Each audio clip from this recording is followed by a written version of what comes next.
আমরা বাংলাদেশ জাতীয়তাবাদী আইনজীবী ফোরামের পক্ষ থেকে আজকে এই সংবাদ সম্মেলনের আয়োজন করা হয়েছে। ইতিপূর্বে আমরা প্রোগ্রাম করেছি একই বিষয়ের উপরে।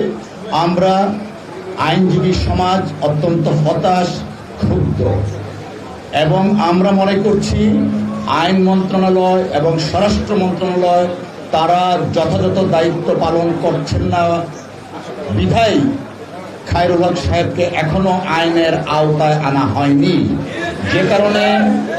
যে কারণে বাংলাদেশের আইনজীবী সমাজ হতাশ এবং ক্ষুব্ধ। আর তারই প্রেক্ষিতে আজকের এই সংবাদ সম্মেলন।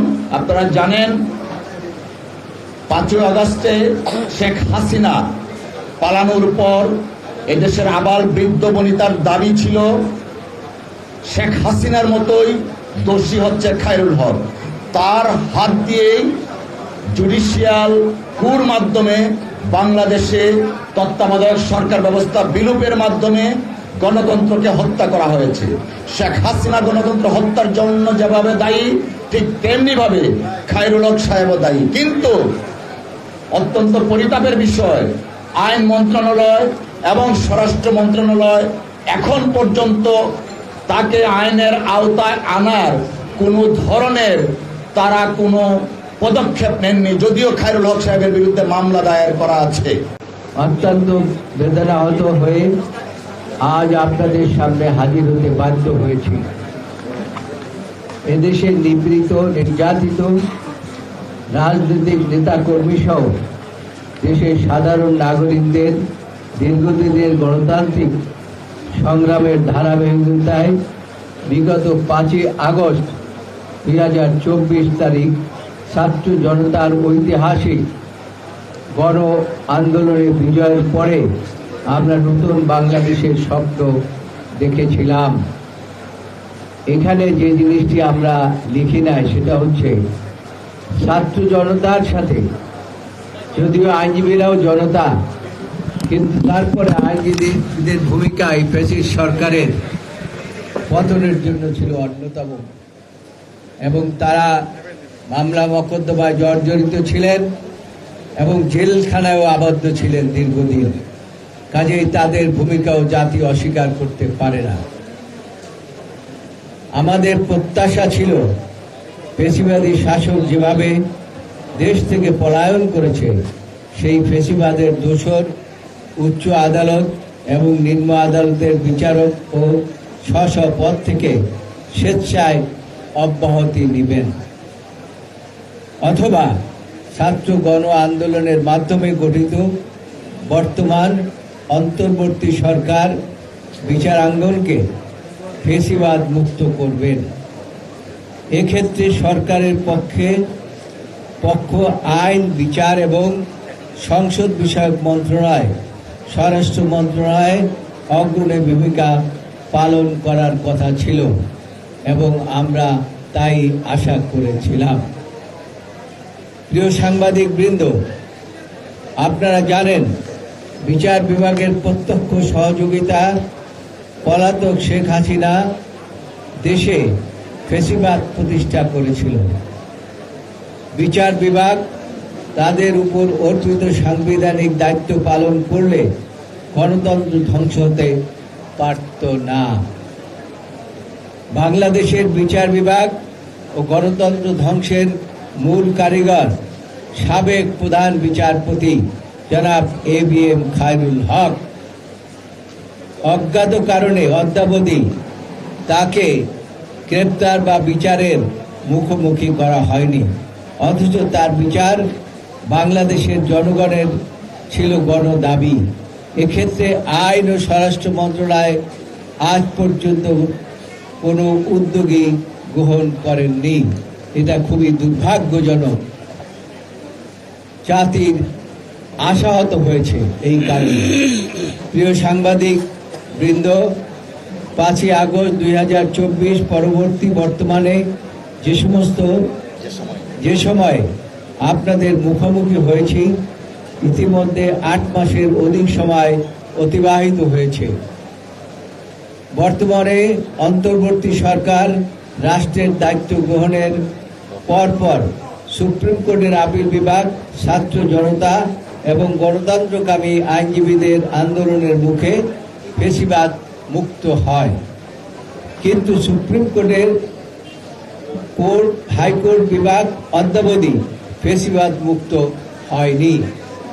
ইতিমধ্যে দুর্নীতিগ্রস্ত ও ফেসিবাদী 12 জন বিচারপতিকে বিচার কার্য থেকে বিরত রাখার ঘটনা ঘটেছে।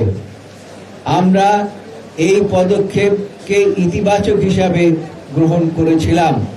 আমাদের প্রত্যাশা ছিল এই প্রক্রিয়ার অংশ হিসাবে হাইকোর্ট বিভাগের যে সকল বিচারপতি বিগত আওয়ামী ফেসিবাদী আমলে আমাদের বিচার বিভাগকে ধ্বংস করে আওয়ামী লীগের এজেন্ডা বাস্তবায়নে সরাসরি জড়িত ছিলেন তাদেরকেও অপসারণ করা হবে।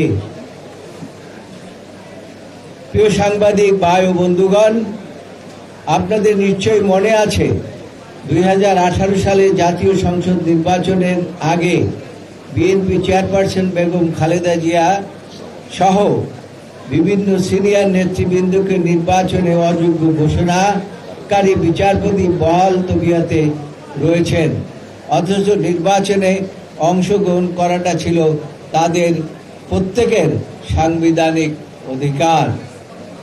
আওয়ামী লীগকে প্রতিদ্বন্দ্বিতাহীন নির্বাচনী বৈতরণী পার করানোই ছিল এ সকল বিচারপতির মূল উদ্দেশ্য। পৃথিবীর সকল সভ্য দেশে কোনো নাগরিকের বাক স্বাধীনতা হরণ করা হয় না, অথচ এই সুপ্রিম কোর্টের হাইকোর্ট বিভাগের একাধিক বিচারপতি বিএনপির ভারপ্রাপ্ত চেয়ারম্যান জনাব তারেক রহমানের যে কোনো ধরনের বক্তব্য মিডিয়ায় প্রচারের উপর নিষেধাজ্ঞা আরোপ করেছিলেন।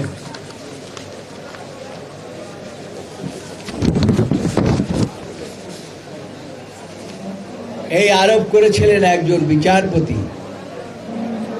এই বিচারপতি কতটা নির্লজ্জ না হলে আদালতের এজলাসে নিজে একটি দলীয় প্রধানের প্রকৃতি স্থাপন করে তা সংবাদ মাধ্যমে প্রকাশ করেছিলেন।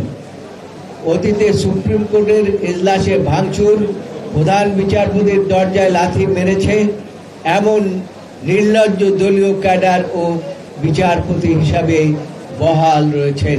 এটা খুবই দুর্ভাগ্যজনক।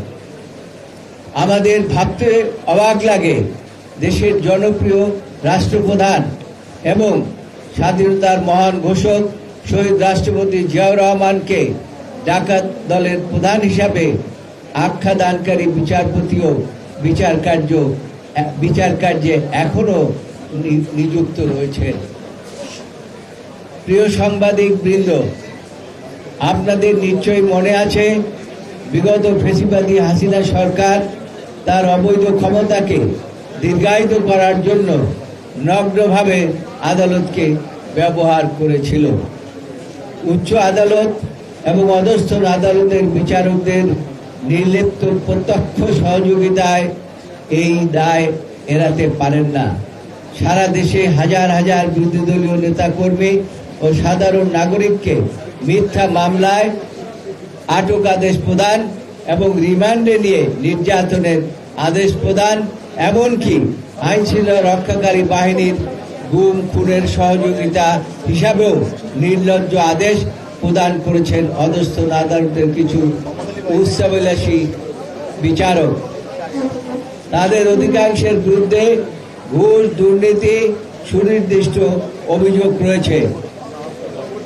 এ সকল দলবাজ বিচারকরা বেছে বেছে বিএনপি নেতা কর্মীদের বিরুদ্ধে দায়েরকৃত মিথ্যা ও হয়রানিমূলক মামলা কোনো রকম সাক্ষ্য প্রমাণ ব্যতিরেকেই অথবা পাতানো সাক্ষীর সাক্ষ্য দেখে আদালতের নির্ধারিত সময়ের পরে রাতের বেলায় মোমবাতি জ্বালিয়ে তথাকথিত বিচারের নামে মিথ্যা মামলা সাজা প্রদান করেছেন। এ ধরনের কোনো বিচারকের বিরুদ্ধে কোনো ব্যবস্থা গ্রহণ করা হয়েছে বলে আমাদের জানা নাই। দেশের কোথাও না, পৃথিবীর কোথাও না। অথচ এই দেশে আইনের শাসন প্রতিষ্ঠা এবং মানবাধিকারের প্রতিষ্ঠার জন্য এ সকল দল ও দুর্নীতিবাজ বিচারককে অপসারণ ছিল অতীব জরুরি। দুর্ভাগ্যজনকভাবে তা আজও করা হয়নি। প্রিয় সাংবাদিক বন্ধুগণ, বাংলাদেশে গণতন্ত্র পুনঃপ্রতিষ্ঠা, আইনের শাসন, মানবাধিকার রক্ষায় আমরা অবিলম্বে উচ্চ আদালত এবং নিম্ন আদালতের ফেসিবাদের দোষর ও চিহ্নিত দুর্নীতিবাজ এবং দলবার বিচারকদের অপসারণ দাবি করছি। পাশাপাশি বাংলাদেশের বিচার বিভাগ গণতন্ত্র ধ্বংসের মূল কারিগর সাবেক প্রধান বিচারপতি জনাব ABM খায়রুল হককে অবিলম্বে গ্রেপ্তার এবং বিচারের মুখোমুখি করতে হবে। এই খায়রুল হকের কারণে যত হত্যাযজ্ঞ এই বাংলাদেশে, যত গুম খুন যা কিছু হয়েছে, সব কিছুর মূল হোতা হচ্ছেন এই খায়রুল হক। কাজেই তার বিচার অবশ্যই হতে হবে, এবং না হলে পরে জনগণ তার বিচার করবে অবশ্যই। বাংলাদেশ জাতীয়তাবাদী আইনজীবী ফোরামের কেন্দ্রীয় কর্মসূচি হচ্ছে আগামী 29শে এপ্রিল সুপ্রিম কোর্ট, 29শে এপ্রিল মঙ্গলবার বাংলাদেশের সর্বোচ্চ আদালত সুপ্রিম কোর্ট সহ ঢাকা বার সহ সারা বাংলাদেশের প্রত্যেকটা আদালতে খায়রুল হককে আইনের আওতায় আনার লক্ষ্যে প্রতিবাদ এবং বিক্ষোভ কর্মসূচি গ্রহণ করা হয়েছে। আমরা প্রত্যাশা করছি আইন মন্ত্রণালয় এবং স্বরাষ্ট্র মন্ত্রণালয় অনতিবিলম্বে যথাযথ পদক্ষেপ নেবেন। অন্যথায় বাংলাদেশ জাতীয়তাবাদী আইনজীবী ফোরাম আইনজীবী সমাজকে সাথে নিয়ে আরো কঠোর কর্মসূচি প্রণয়ন করবে। দেখুন, ইতিমধ্যে আমাদের জানা মতে জনাব খায়রুল হক সাহেবের বিরুদ্ধে দুটো মামলা দায়ের করা হয়েছে, যে কারণে আমরা বলছি আমরা আইনজীবী সমাজ অত্যন্ত হতাশ, ক্ষুব্ধ। আইন মন্ত্রণালয়, স্বরাষ্ট্র মন্ত্রণালয় তারা তাদের যথাযথ দায়িত্ব পালন করছেন না বিধায় খায়রুল হক এখনো আইনের আওতায় আসেনি, যে কারণে আজকে আমরা কর্মসূচি দিয়েছি এবং আরো কঠোর কর্মসূচি দেওয়া হবে তাকে যদি আইনের আওতায় না আনা হয়। যে সমস্ত মাননীয় বিচারকগণ হাইকোর্ট ডিভিশনে এখনো আছেন তাদের ব্যাপারে কিন্তু আমরা বাংলাদেশ জাতীয়তাবাদী দল বিএনপির পক্ষ থেকে বিএনপির সংগ্রামী মহাসচিব প্রধান উপদেষ্টার সাথে সাক্ষাৎ করে কিন্তু আমরা একটা তালিকা দিয়েছি। আইনজীবী সমাজ আমরাও কিন্তু বারবার বলেছি, নামের কথা যেটা বললেন, এই লিখিত যে সংবাদ সম্মেলনের বক্তব্য এটা সহজেই অনুমেয়। অতএব আমরা দৃঢ়ভাবে বিশ্বাস করি যথাযথ কর্তৃপক্ষ যারা আছেন অনতিবিলম্বে তাদের ব্যাপারে কার্যকর পদক্ষেপ নেবেন। আমরা জানি যে সাংবাদিকরা অনেক ইন্টেলিজেন্ট এবং আমাদের বক্তব্যের মধ্যেই কিন্তু যে নাম আমরা উল্লেখ করি না আপনারা বলেছেন সেই নামের উল্লেখ আছে। আপনারা এই লিখিত বক্তব্যটিকে যদি মন দিয়ে অনুভব করেন তাহলে পরে আপনারা বুঝতে পারবেন এখানেই নাম রয়েছে কোন কোন বিচারপতিরা এই দলবাজ ছিলেন এবং কাদের আমরা অপসারণ চাচ্ছি।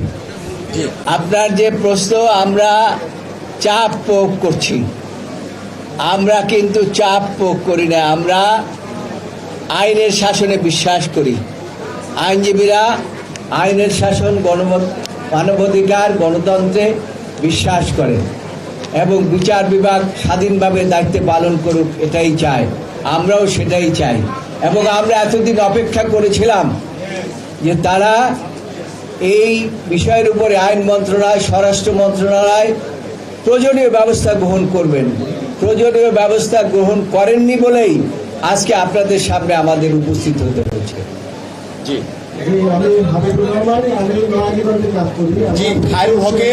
জনাব খায়রুল হকের বিরুদ্ধে অভিযোগ সর্বজন বিদিত। গণতন্ত্র হত্যা করেছেন, দেশের মানুষকে তিনি হত্যার জন্য হত্যার জন্য প্ররোচিত করেছেন তার রায়ের মাধ্যমে, এবং স্বপ্রণোদিত হয়ে দেশের সংবিধান গণতন্ত্রকে তিনি হত্যা করেছেন, যে কারণে ইতিমধ্যে মামলা হয়েছে। আমাদের দাবি সুস্পষ্ট, শেখ হাসিনার মতো সমভাবে অপরাধী খায়রুল হক, তাকে আইনের আওতায় আনা উচিত ছিল। আইনের আওতায় এখন পর্যন্ত আনেনি বিধায়ী আমরা আইন মন্ত্রণালয় এবং স্বরাষ্ট্র মন্ত্রণালয়কে দায়ী করছি। ধন্যবাদ।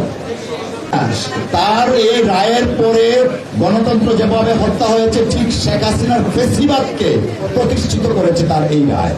জি ভাই, আপনার শেষ কথা যদি বলি, ত্রয়োদশ সংসদীয় তত্ত্বাবধায়ক সরকার মামলার রায় উনি বাতিল করে এবং 3 বার জাতীয় সংসদ নির্বাচন রাখার কথা ভাববার রায় ছিল, তারপরে উনি লিখিত রায় সেটা বাদ দিয়ে দিতে। এরপরে বাংলাদেশে যা হওয়ার সবাই আমরা জানি। এই দাবি আপনারা দীর্ঘদিন থেকে করে আসছেন ওনার বিচারে। তো এখানে আমরা জানি যে ওনার বিরুদ্ধে ঢাকা এবং নারায়ণগঞ্জে মামলা আছে, তা ওনাকে কেন গ্রেফতার করা হচ্ছে না? আমরা এই কেন করা হচ্ছে না ভাই, একই সাথে আমরা জানি এখানে আন্তর্জাতিক অপরাধ ট্রাইব্যুনালে যারা ফ্যাসিলিটির সাথে জড়িত ছিল, 5ই আগস্ট শহর সরকারের বিভিন্ন কর্মীদের জড়িত, তার বিরুদ্ধে মানবতা বিরোধী অপরাধের মামলা হয়েছে। এই মামলার ভিতরে সাবেক বিচারপতি শান্তকুমার চৌধুরী মালিকের নামও আছে। আপনারা কি বিচারপতি খায়রুল হকের বিচার ট্রাইব্যুনালে কোনো অভিযোগ দায়েরের চিন্তা আছে কিনা? দেখুন, ইতিমধ্যে খায়রুল হক সাহেবের বিরুদ্ধে মামলা দায়ের করা হয়েছে, কেন এখন পর্যন্ত গ্রেফতার করা হয়নি সেজন্যই তো আমরা দাবি জানাচ্ছি।